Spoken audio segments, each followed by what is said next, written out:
Hello, everyone. This is Hakeem. This is PE 582, Unit 4, Video Response to Strengths in Your Teaching and Coaching.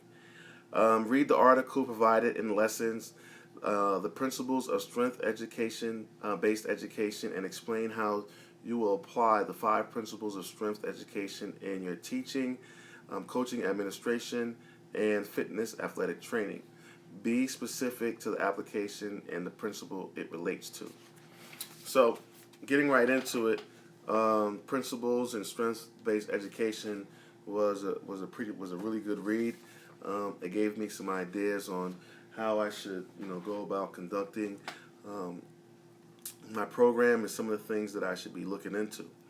To get right into it, principle number 1 of the 5 principles of strength-based education states measurement of student and educator characteristics include strengths assessment, which supplements the typical focus on academic achievement and behavioral data, such as absences, living situations, off-campus responsibilities.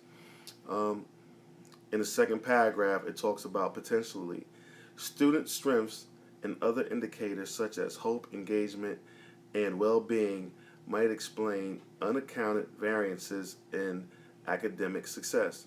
So, for me, what I gain out of this and how I would use this in my beliefs, it would be about making sure our student athletes have comfortable living situations, are eating good, are aware of what type of diets and supplements are really healthy and good for them, because this helps them prepare themselves and their bodies for the vigorous workouts throughout the year, through the long-term season, and helps them maintain a certain stability within themselves and their bodies so they can handle a full basketball season, preseason, regular season, and off season. Number 2, educators personalize the learning experience by practicing individualization, whereby they think about and act upon strength of each student.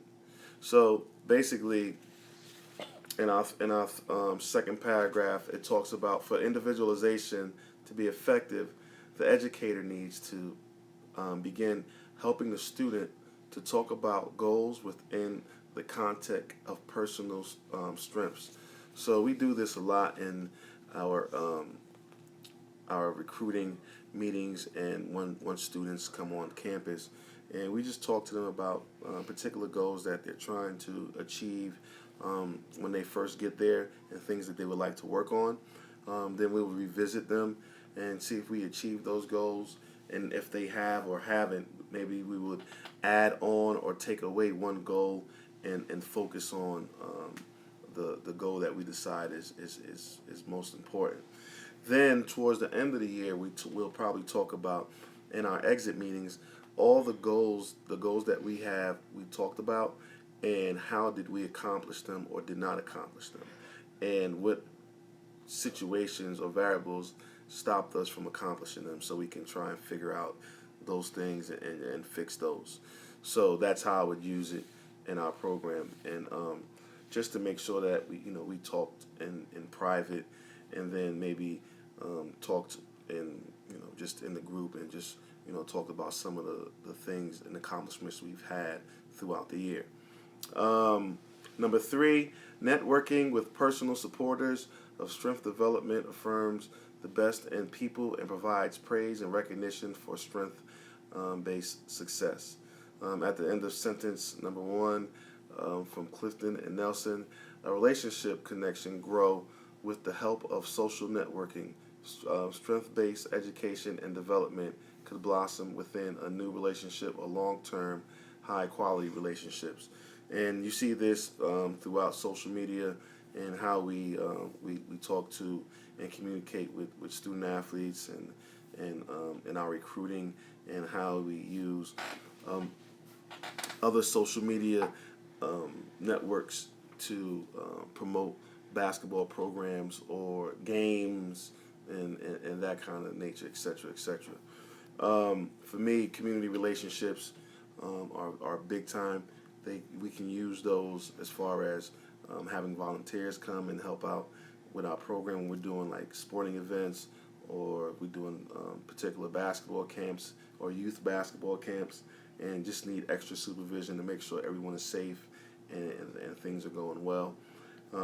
That's another way of creating those relationships where the community is involved and they get to know your student athletes, which is I think is a really big deal. And your student athletes get to know the people that are helping them and supporting them along the way. Number four, the fourth principle: deliberate application of strengths within and outside the classroom fosters development of integration and new behaviors. In the second paragraph, towards the end, we talk about helping students notice and identify occasions when their strengths are evident in the classroom, and we always pick that out when we're talking, in our huddle about students' achievements, passing classes, tests, big tests that they needed to take care of, and just acknowledging them in front of the group. And I would do that on a continuous basis throughout my coaching career, because I've seen how it boosts the kids' self-esteem. They're recognized in front of their peers, which is another good thing. And maybe sometimes I've had the experience where if a kid knows that another student athlete is doing well in the subject, they'll go to him and ask him for tutoring advice or things that they can do to help maintain a particular grade, or just pass the class. It also creates opportunities for students to choose assignments and types that allow them to leverage their unique strengths, provides practice in selecting activities that will bring out their best. And going right into the tutoring, sometimes those students that are doing well in classes, we'll have them, formulate a group session with some of the other athletes that are possibly getting ready to take that class, or are in another class doing that session and may need some help. So that gives them a chance to not only teach, but it gives them a chance to understand the information even more, and then give it out and teach other students. So that's a big plus. And then number five, the fifth principle: intentional development of strengths require that educators and students actively seek out novel experiences. That is big. Novel experiences and previously unexplored venues for focused practice of their strength through strategic course selection. Use of campus resources, which we use a lot of campus resources, involvement in extracurricular activities, yes, internships, mentoring relationships, and other targeted growth opportunities. In the first paragraph, it goes right into it and says, high effective strengths. Educators understand that the ultimate objective of a strength-based initiative is to help students consider their own responsibility in deliberately, attentively developing their strengths through practice and engagement in novel experiences. So for me, this is big, because we're giving them the opportunity to not only create new experiences for themselves, but create those experiences and be successful in them, and that's going to help them in their self confidence and their ability to make those decisions, those crucial decisions again in a later time in their lives, and be confident that they're making the right decision. So for me, how that relates to school is just making sure that when they're doing their academic programming, that they talk to our academic advisors, and they talk about certain paths and situations that they need and classes they need so they can be successful, and being confident in knowing that this is the right way of completing their community college careers. Also on the floor, I like to let them explore different opportunities and plays that they feel like they can be successful at, whether it's if we're down, if we're coming back from a game, or if we need some extra points, who do they feel that is hot, that can, that can help us, give us an edge. And those guys, our kids, they make really good, solid, sound decisions, and it helps them when they're problem solving in life, and that's a big deal for us. So I hope you guys enjoyed my video response.